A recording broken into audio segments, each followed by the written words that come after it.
5-6 కోట్లు ఈరోజు ఆడ ల్యాండ్ వాల్యూ. ఆ విధంగా ఒక కాలనీ కట్టించాలి అనే ఒక ఆలోచనతో, విస్తరణతో డెవలప్మెంట్ అంతా చేసుకుంటూ రావడం. కానీ ఏమంటే అప్పుడు ఈ ఉద్యమం రావడము, మనం ఏం చేసినామో చెప్పుకోలేని పరిస్థితులలో ఉండడము, దీనివల్ల అంతా కనుమరుగైపోయిన పరిస్థితి. 2014 ఎలక్షన్స్లో చూసినా కానీ నేను అప్పటి నుంచి కూడా ఇంతకుముందు శివ అన్నట్టుగా నేను ఎప్పుడు ప్రతిసారి కూడా చెప్తూనే ఉంటా, ఈ దేశంలో ఎలక్షన్స్ అనేది పెద్ద బూతు. ఆ రోజు గతంలో రిగ్గింగ్ రూపంలో జరుగుతా అంటే ఈరోజు ఈవీఎంల రూపంలోనో ఇంకో రూపంలోనో జరుగుతుంది. 14 ఎలక్షన్స్లో నేను చూసే అప్పుడు ఇదే గునాదుల మీదనే దగ్గర 5-6 వేల ఓట్లు ఎక్కించిన సందర్భం. గునాదుల మీదనే ఓట్లు ఎక్కిచ్చేసి దాని మీద మేము మళ్ళీ దాని మీద ఎంక్వైరీ చేసి ప్రజెంటేషన్ ఇచ్చి, ఈ మధ్యన రాహుల్ గాంధీ చేసినది మేము ఆ రోజుట్లోనే చేసినాం, చెప్పి చేయించే కార్యక్రమం చేసినాం.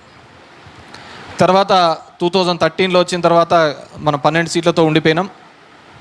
అయినప్పటికీ కూడా ఏ రోజు కూడా ప్రజలకు అందుబాటులో లేకుండా పోయినదంటూ లేదు.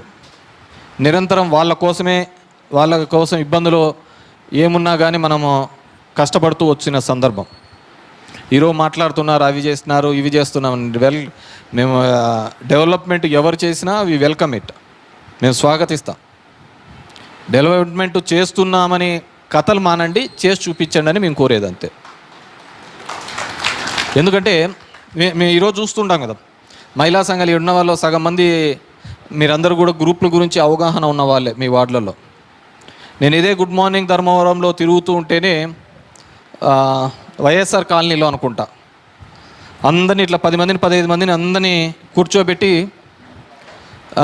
ఎవడో హిందూపూర్ వాడు వచ్చి అందరు కూర్చుంటే ఏమంటే వడ్డీలు ఇచ్చన్నారు, లెక్కలకి ఇస్తున్నారు, లెక్కలు కలెక్షన్ చేస్తున్నారు అని చెప్పి. ఎందుకు జరుగుతుందంటే ఎవడో స్పందన అనే ఒక మైక్రో ఫైనాన్స్ ఇన్స్టిట్యూట్ ఈ విధంగా ఇస్తుంది అని. ఎంత ఇచ్చినారు అని కనుక్కుంటే ఒక 2-3 ఉండేటి ఈ స్పందనాన్ని. దగ్గర ఒక 4 కంపెనీలు కలిసి 35-40 కోట్ల రూపాయలు ఈ స్పందన ద్వారా, మైక్రో ఫైనాన్స్ ద్వారా అధిక వడ్డీలకు ఇచ్చారు.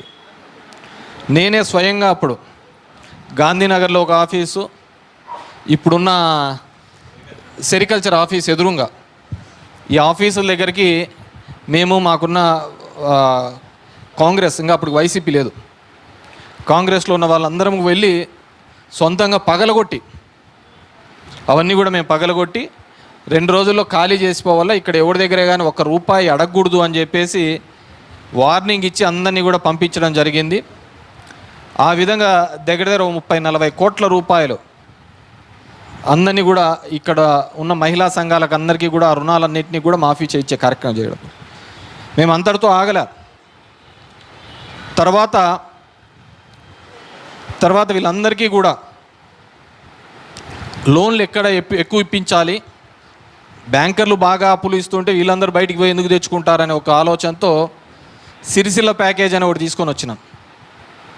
సిరిసిల్ల ప్యాకేజ్ తీసుకొని వచ్చి దగ్గర 200 నుంచి 300 కోట్ల రూపాయలు ఆ రోజు ధర్మవరం పట్టణంలోనే సంఘాలకు అన్నిటికీ కూడా డబ్బులు ఇప్పించే కార్యక్రమం చేయడం జరిగింది.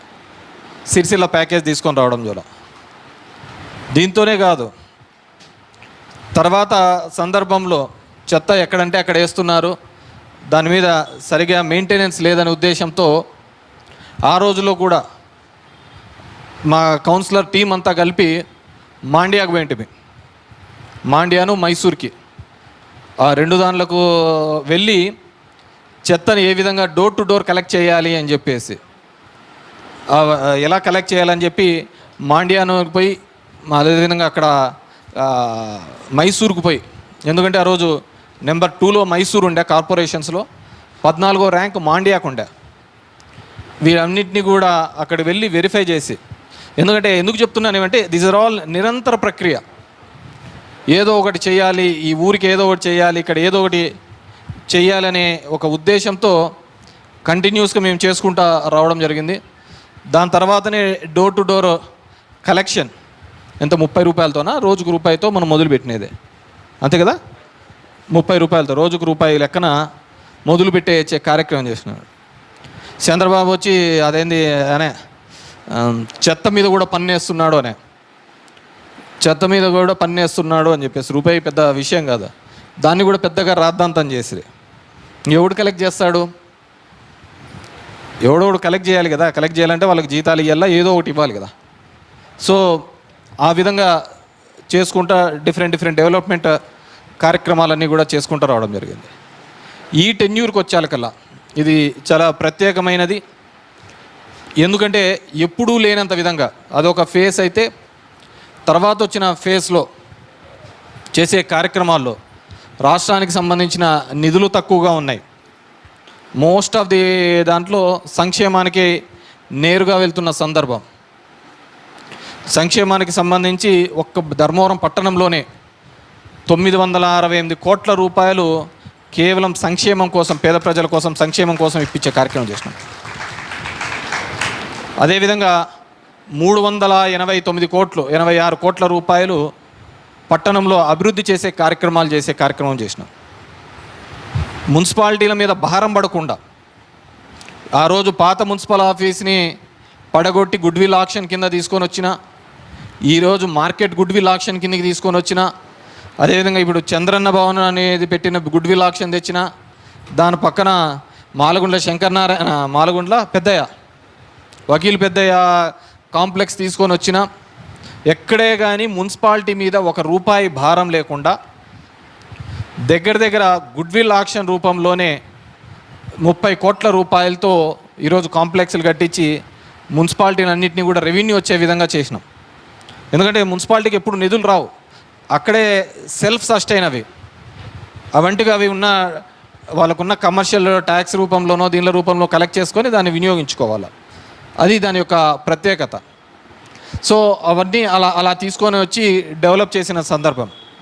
అదేవిధంగా ఇంతకుముందు రాయపాటి అన్నట్టుగా, రాయపాటి ఉండి నాతో ఒకటే అన్నాడు, అన్న సూర్య ఉన్నప్పుడు బాగా గట్టిగా ట్రై చేసినామన్నా అర్బన్ హెల్త్ సెంటర్ల కోసము, రాలేదున్నా అప్పుడు, ఈసారి మనం ఖచ్చితంగా అక్కడ చేసి చూపించాలి అన్నప్పుడు ఒక అర్బన్ హెల్త్ సెంటర్స్ కోసం ఎల్సీకేపురంలో ఒకటి, శాంతినగర్లో ఒకటి, అదేవిధంగా సిద్ధయ్యగుట్టలో. రాలేదా కుమారస్వామి?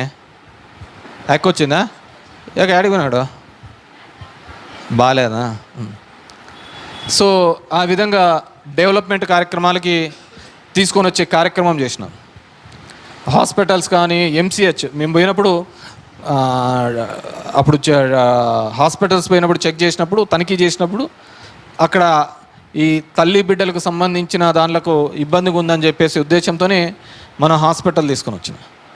ఇప్పటికీ దాన్ని వినియోగం లేకేం తీసుకొని రాలే, నాకు తెలిసి ఉండేది మన దాంట్లో వైద్య శాఖ మంత్రి, కానీ హాస్పిటల్స్ని ఏ విధంగా వినియోగించుకోవడం తెలియదు.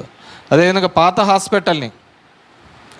హాస్పిటల్ డెవలప్ చేయాలంటే ముందు ఒకటి కట్టి వీటికి అంతా షిఫ్ట్ చేసి దాన్ని మళ్ళీ పడగొట్టాలని చెప్పి 18 కోట్ల రూపాయలతో మళ్ళీ ఎస్టిమేట్లు కూడా పంపించడం జరిగింది.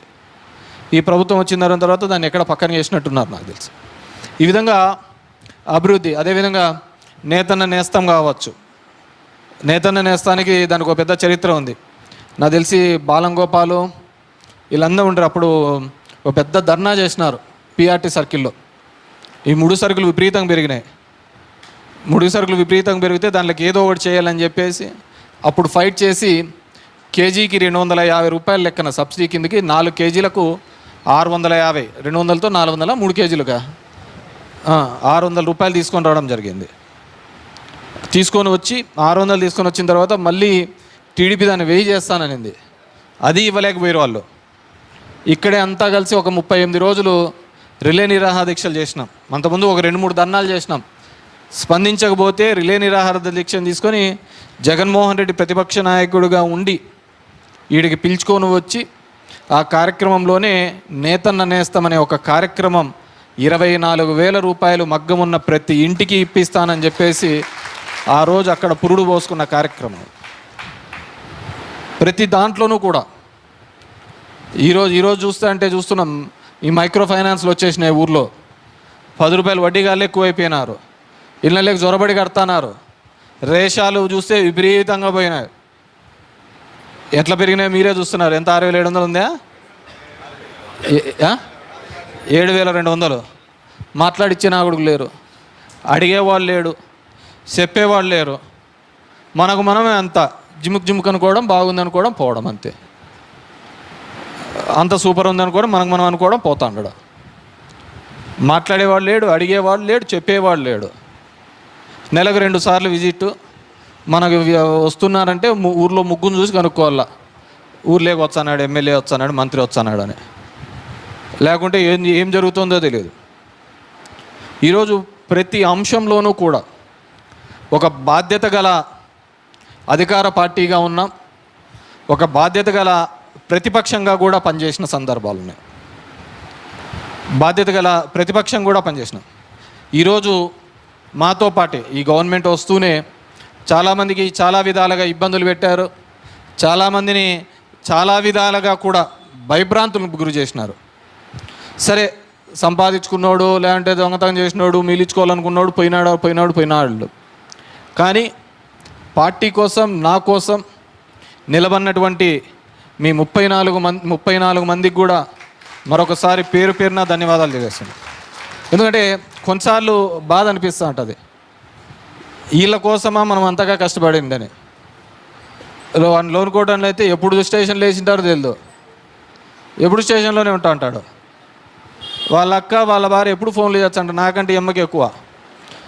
ఈ ఎమ్మ ఊరికి అన్నం తినేటప్పుడు అంటారు ఇవి పెద్దవి. మనకు రాత్రిలే పొద్దున్నలే ఎప్పుడు చూసినా ఇదే. మనం అందరు చూడని బతుకులు కాదు ఇవన్నీ. ఈ దీంట్లో కూడా ఈ వార్డులో కూడా రాము కూడా 2019 ముందు పార్టీలో చేర్పించుకునేటప్పుడు ఆ రోజు మనం చెప్పడం జరిగింది, చైర్మన్ ఇస్తామని చెప్పేసి.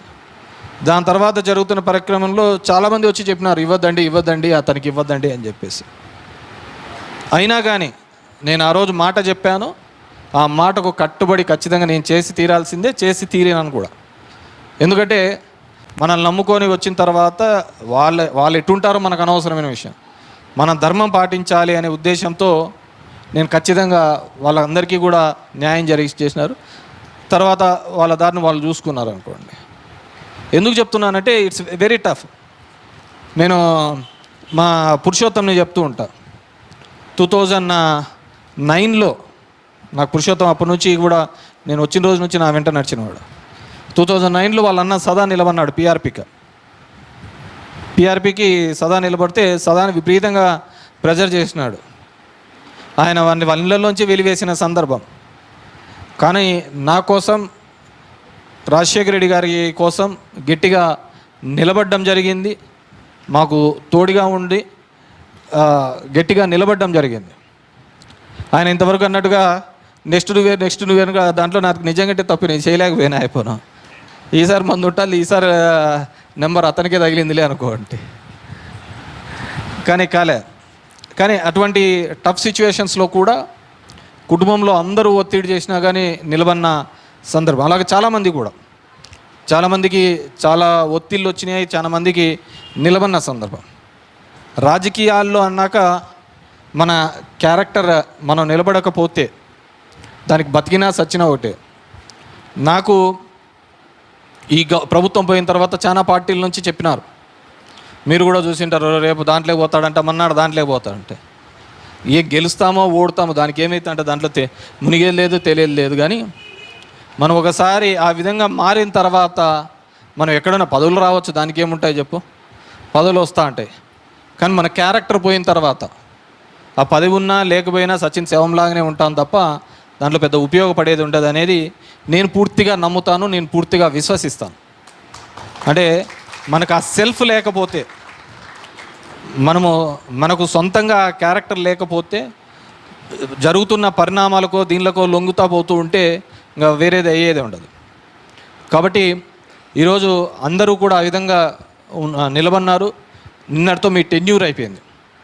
సో ఎలక్షన్లు 3 నెలలు పెడతాడా, 4 నెలలు పెడతాడా, 6 నెలల్లో పెడతాడా చంద్రబాబు నాయుడు గారు, ఆ రిజర్వేషన్లు ఎట్లుంటాయో అది ఏ విధంగా పోతాయో తర్వాత విషయం. కానీ మనమందరం కూడా, మీరందరూ కూడా చూసుకోవాల్సింది, ఆలోచించాల్సింది, నిజమైన నాయకత్వం అధికారంలో కంటే కూడా ప్రతిపక్షంలో ఉన్నప్పుడే మన నిజమైన నాయకత్వం బయటపడుతుంది. మన ప్రతిపక్షంగా ఒక లీడర్గా ఎదగాలి అనుకుంటే, ఒక లీడర్గా ఎమర్జ్ కావాలి అనుకుంటే అది ఒక ప్రతిపక్షంలోనే ఉంటాం తప్ప పాలకపక్షంలో అంత మంది బాగా ఉంటాయి. చిటికేస్తే పలికే వాళ్ళు ఉంటారు, చెప్తే ఆ పలికే ఏమైనా చేసే ఆఫీసర్లు ఉంటారు, మంది అంతా సర్వస్వంగా కనపడుతూ ఉంటుంది. కానీ ఆ నిజమైన రంగులు ఎప్పుడు కనపడతాయి, నిజమైన ఒక ఇది ఎప్పుడు కనపడతాయంటే అది కేవలం మనం ప్రతిపక్షంలో ఉన్నప్పుడే మన ప్రపంచాన్ని నీట్గా బాగా కనపడతాయి. ప్రపంచంగానంతా మనం బాగా స్పష్టంగా ఎప్పుడు కనపడతాయంటే ఎవడెవడు ఎలాంటి వాడు, ఎవడెవడు ఎలాంటి క్యారెక్టర్ ఫెలో, ఎవరెవడు ఎలాంటి క్యారెక్టర్ లెస్ ఫెలోస్ అనేది మనం చూడాలి అంటే అది కేవలం ప్రతిపక్షంలోనే తెలుస్తాయి. ఆ ప్రతిపక్షంలో మనమందరం కూడా గట్టిగా ఫైట్ చేయాల్సిన అవసరం ఉంటుంది. ఎందుకంటే ఎస్ఐఆర్ వస్తుంది. ఈరోజు పొద్దున్నే వచ్చేటప్పుడు చూసిన కిమ్ము 99.3 ఓట్ల మెజార్టీతో గెలిచినాడంట. అవతల నిలబడలేదనుకో 99 అంటే మన జ్ఞానేష్ కుమార్ లాంటి చీఫ్ ఎలక్షన్ ఆఫీసర్ ఉంటే 99 ఏముంది, 100% అయినా కొడతారు. దానికి ఏముంటుంది? ఇంతకుముందు మన శివ చెప్తా అండే మనకే తెలియదు ఏ ఊర్లో ఎంత వచ్చా అంటుంది ఏందని. బయట నుంచి వచ్చిన పొద్దుటూరులోనికి ఆడో కర్నూలులోడు వాడు చెప్తున్నాడు మనకంటే ముగ్గురు. మా ప్రకాష్ వచ్చి చెప్తున్నాడు మనకంటే ముందు వాళ్ళే రాసుకొచ్చినారన్నా ఇవన్నీ చెప్తున్నారన్నా అని కౌంటింగ్ దాంట్లో నుంచి. సో ఇవన్నీ ఇప్పుడు అంతా జరిగేదంతా ఎలాంటి ఎలక్షన్ జరుగుతుందో మనం చూస్తున్నాం. ఈవీఎం మాయలు ఏ విధంగా ఉన్నాయి, టెక్నికల్గా ఏ విధంగా ఉన్నాయని. నువ్వు ఒక దాని మీద మాట్లాడినావు అనుకో, ఇంకా దాని మీద దేవుడి మీద రుద్దుతారు. మనమంతా దేవుని నమ్ముకొని పోతాం, మనశ్శాంతిగా ఉండాలా, బాగుండాలా అని. కానీ దేవుని నమ్ముకొని బాగుపడిందంటే వాళ్ళు ఒకటే. ఆ విధంగా నిన్న నేను గ్యాస్ సిలిండర్లది చేశాను. నాది తెలుదా యుద్ధం జరుగుతుందని. యుద్ధం జరుగుతుంది అందరికీ తెలిసినదే. అని నేను డిమాండ్ చేసినది ఏంది, లాస్ట్ టైం రాజశేఖర రెడ్డి గారు ఉన్నప్పుడు పెరిగిన 50 రూపాయలని రాజశేఖర రెడ్డి గారు గవర్నమెంట్ భరించింది. ఈరోజు ప్రజల మీద ఎందుకు రుద్దుతున్నారు, ప్రజల మీద ఎందుకు రుద్దుతున్నారు 65 రూపాయలు అనేది? గతంలో డాలర్ వాల్యూ, బ్యారెల్ వాల్యూ ఎంత ఉందో 2015 కిందట ఈరోజు అంతే ఉంది. మరి ఎందుకు డీజిల్ రేట్లు, పెట్రోల్ రేట్లు పెరిగినాయి అనేది నా క్వశ్చన్. సో కాబట్టి ఇవన్నీ కూడా మనమందరం కూడా రాబోయే ఈ 3 సంవత్సరాలు కూడా, ఇంతకుముందు చెప్పా, ఇంక మూడు న్యూ ఇయర్లు అయిపోయినాయి, ఇంక మిగిలినది 2 న్యూ ఇయర్స్. దానికేమి అది అలా మనకు తెలిసి తెలియకుండానే 3 సంవత్సరాలు అయింది, మీ 5 ఏళ్ళ టైం కూడా అయిపోయింది. సో మనమందరం కూడా ఆ విధంగా ప్రజల తరపున పోరాడాలి, ప్రజల తరపున నిలబడాలి. వాళ్ళ కష్టంలోనూ ఇబ్బందులోనూ కూడా మనం వాళ్ళకు తోడుగా ఉండాల్సిన ఆవశ్యకత ఉంది. కాబట్టి మీ అందరినీ కూడా ఈరోజు వైఎస్ఆర్ కాంగ్రెస్ పార్టీకి నాకు తోడుగా నిలిచిన మీ అందరికీ కూడా మరొకసారి పేరున ధన్యవాదాలు తెలియజేసుకుంటున్నాం. ఈ గుడ్ మార్నింగ్ ధర్మవరం అనే కార్యక్రమం కొత్తగా మిగతా వాళ్ళకు ఉండొచ్చు, కానీ మనకు అంతా పాతదే. నేను రోజు తిరిగేవాడిని.